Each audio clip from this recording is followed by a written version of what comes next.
Hello, welcome back. So let's work on some more interactive components for our space.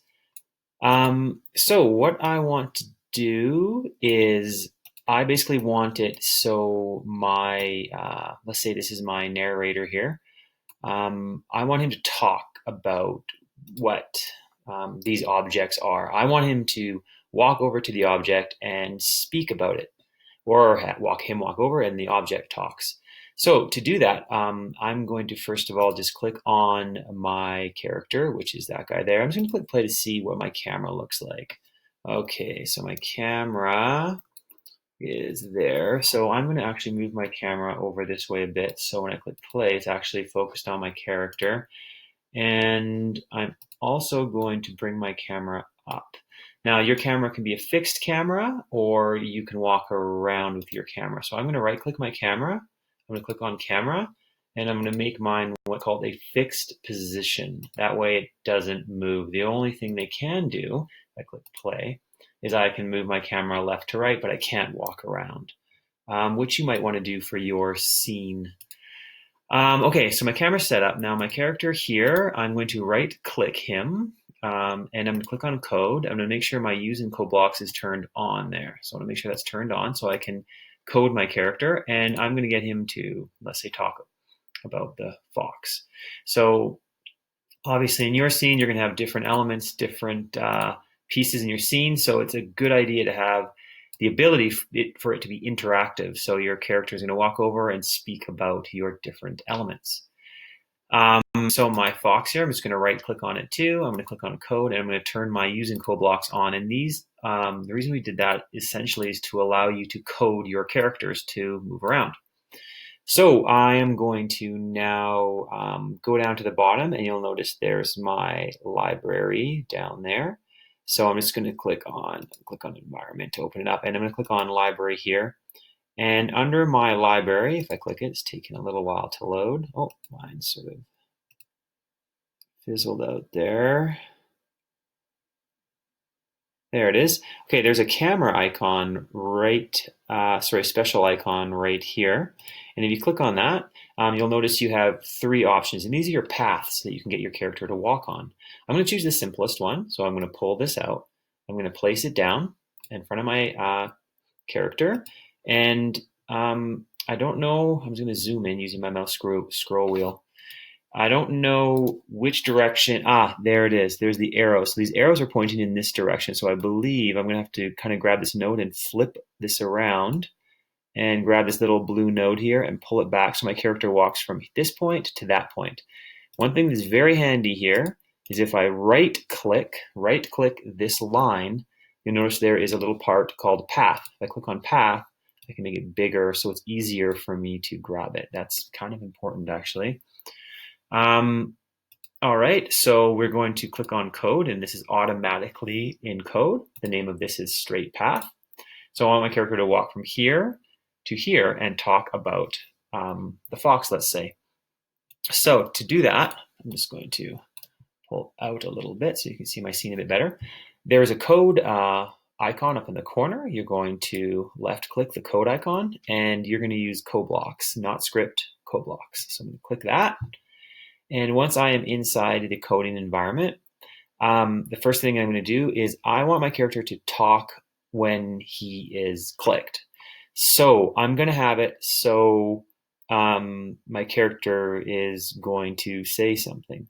So I'm going to start by clicking on the transform icon. Actually, no, we'll click on the control. Let's start with the events icon right here. So if this seems small to you, you can click on this square here and you can push it out, and your coding environment will get much larger. So under the events icon, the yellow flag, I'm going to grab the when fox is clicked. Now we don't want to click on the fox, we want to click on the regular man. So regular man 2. So I'm going to click on that. So I'm going to say when regular man clicked, I want him to say something. So I'm going to click on the purple eyeball. And I'm going to get him to say something like, welcome to my world. Okay. And now you can see there's different types of say. So you can have him say it and it will stay on the screen, or you can have him say it for a certain amount of time. So actually, I think I'm going to have him say it only for 2 seconds. So let's click on here. Welcome to my world. Work world. He's going to say that for 2 seconds. And then I can just duplicate this. So I right click and duplicate, and he's going to say, let's check out my first, I was going to say item. Okay, so let's check out my first item. Now, currently the person playing has no idea even to click on that character. So what we're going to do is on the very top up here, we're going to get him to say, click on me. So you can grab this regular man here, this regular man block here, and we're going to get him to say, click on me. So when we click on him, he starts to talk. Now, let's just see how this pans out here. Let's click play. Click on me. Welcome to my world. Let's check out my first item. Okay, yeah, the code actually ran pretty well there. So I'm going to click the back arrow, and I want him to walk from here to here. Okay. Oops, sort of jump back and forth there. So I'm going to click back on my code item here. And for the movement, if you click on the transform icon here and you scroll down just a little bit, just going to scroll down not too far. I believe, actually scroll a little bit too far there. It's the third one down. So 1, 2, 3. Move fox on path, straight path. Mine says fox, but I'm going to say move regular man 2 on straight path in 5 seconds. Now it's going to look pretty weird because he is going to float on the path. So let's make him look like he's walking. So I'm going to click on actions. I'm going to drag out set animation of regular man 2 to walk. I'm going to scroll way down here. I think walk is, there it is, walks way on the bottom. And then he's going to walk on that path. So let's see how this animation will look. So click on me, welcome to my world. Let's check out my first item. And there he goes and walks 5 seconds over to the fox. He doesn't stop walking, which is a problem. So we're going to want to make sure that once the walk animation has finished, we are going to just set it to stop. So drag this down. We put that underneath. So all I did is right click on that and I click duplicate. And on the bottom, rather than him walking, I'm just going to get him to kind of stand neutrally like that.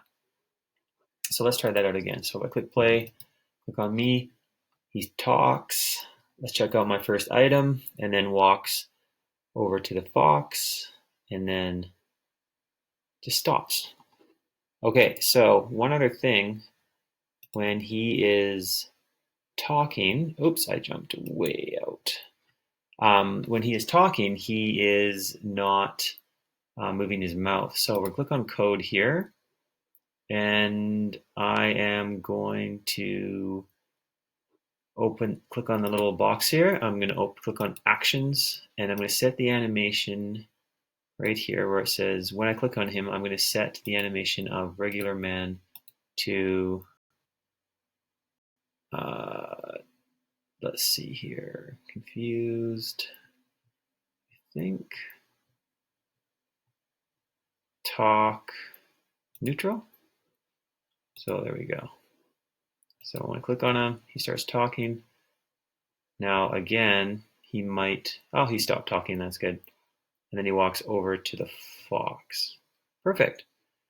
Now what you could do is, while he is standing in front of the fox like that, we could have him rotate slightly back towards the camera to look at you again. So we click on the transform right here, and let's just scroll down, and under here is turn. So we're going to go here and turn regular man 2 clockwise. I don't think 180, more like 90 in 1 second. So I don't know which way he's going to turn. We might have wanted him to go counterclockwise, but Let's check out what that looks like when he goes over. So we might even want him just to go 45 degrees. Yeah, he's going the wrong way. So we're going to get him to flip counterclockwise. All right, so once we've got all that code, we've got our regular man code all set up, and then I'm just going to get him to stand by the fox. I'm going to duplicate this this talking code. I'm going to bring it down, put it under turn, and I'm going to say click on the fox to hear more.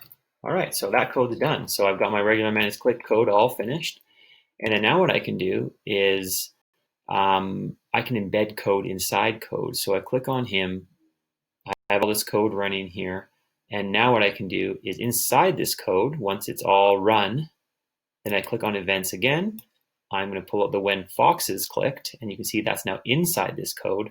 When fox is clicked, I can do something very similar. I can get the fox to talk about the importance to the character in the book, to the an element in the environment, whatever I want. But this code right here that has been created should give you a good understanding of how to start to build animations, talking, and a little bit of movement into your scene to make it much more interactive.